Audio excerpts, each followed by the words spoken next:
বর হঠাৎ করে বলল আজকে রাত্রে ছোলার ডাল আর লুচি বানিও। তো যেহেতু গরমটা খুব, এর জন্য আর লুচি বানাবো না, রুটি বানাবো। ছোলার ডাল দিয়ে রুটি খেতেও খুব ভালো লাগে। এর জন্য ছোলার ডালগুলোকে আমি 1 ঘন্টার জন্য ভিজিয়ে রেখেছিলাম। এখানে 250 গ্রাম ডাল আছে।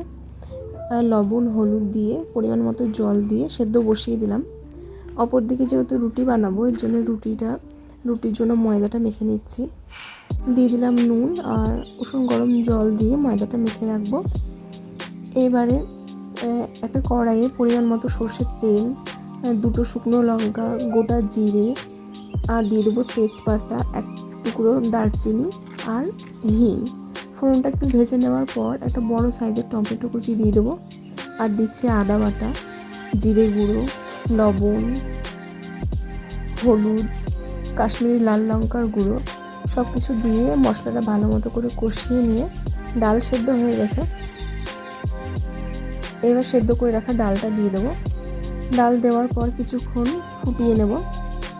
ফুটিয়ে নেওয়ার পর নামানোর আগে দিয়ে দেবো গরম মশলার গুঁড়ো, স্বাদ মতো নুন আর ঘি, 1 চামচ ঘি দিয়ে নামিয়ে নেব।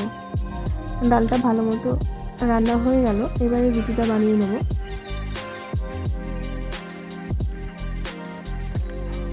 অবশ্যই যারা